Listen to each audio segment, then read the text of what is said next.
Eh bien, bonsoir à toutes et à toutes, et heureux de vous retrouver aujourd'hui pour le nouvel exercice, le tuto numéro 18, la fonction NBC.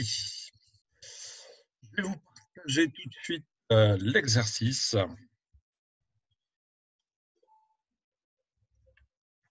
Alors, donc sur l'exercice, on aperçoit le tableau.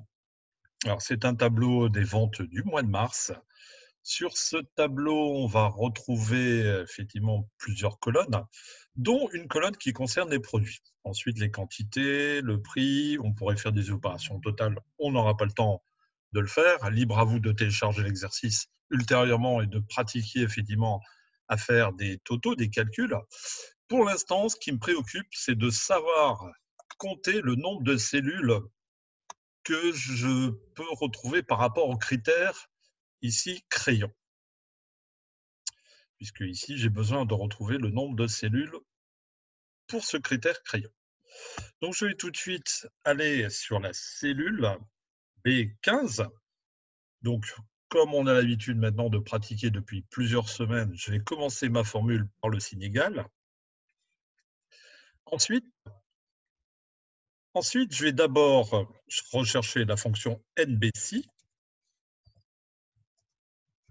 Ici, je n'oublie pas d'ouvrir la parenthèse. Je vais dans un premier temps sélectionner la plage des cellules pour mon critère crayon. La voici, donc de B3 jusqu'à B12. Je n'oublie pas de séparer la plage avec le critère que je vais mettre en indiqué. Donc, pour indiquer un critère, ici, j'ai choisi crayon, donc je vais le mettre entre guillemets. Guillemets, crayon.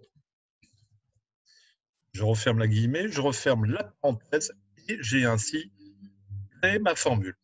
Je finalise le calcul par contrôle-entrée. Je trouve donc dans ce premier exemple le nombre de cellules contenant le critère crayon qui est de 4. Alors, deuxième exemple.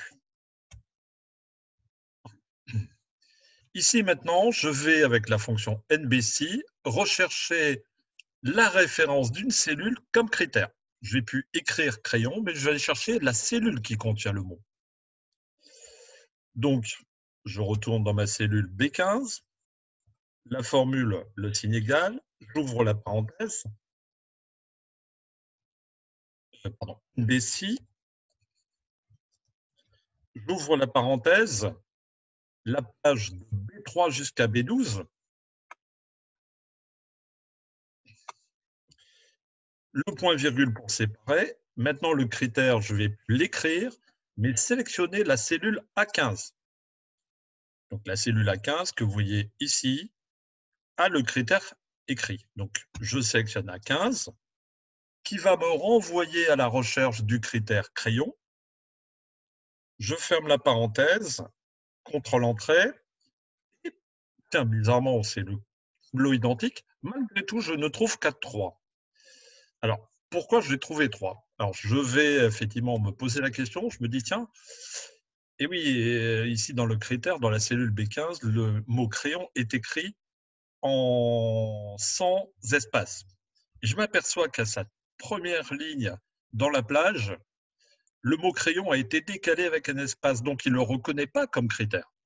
Alors, ça, c'est pour vous rappeler que si on utilise la référence comme critère, il faut effectivement, dans toutes les lignes de produits que vous reprenez, ne pas, comme là le hasard, de rajouter un espace, car le critère ne serait pas retenu. Troisième exemple, une petite variante. Alors ici, je vais rechercher dans les cellules les quantités dans la colonne C, la quantité de cellules contenant un chiffre supérieur ou égal à 80.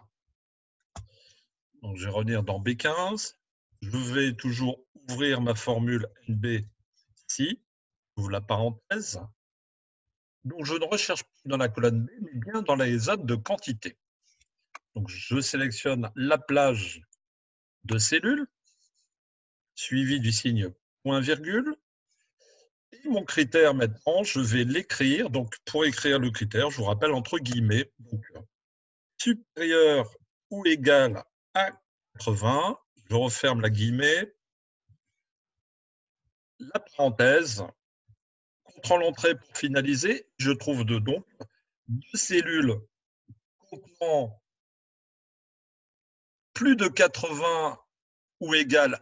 Donc, effectivement, je revois qu'effectivement, pour contrôler, j'ai la cellule 200 et 100 qui sont supérieures ou égales à 80. Donc, mon calcul est exact. Voilà, cet exercice est fini. J'espère que vous avez apprécié, hein, comme d'habitude. Pour ma part, je vous donne en plus le chemin pour arriver, après l'exercice, à télécharger l'exercice, tout en vous entraînant sur la vidéo. En attendant demain, je vous souhaite une bonne soirée, restez confinés et surtout prenez soin de vous. Merci, au revoir.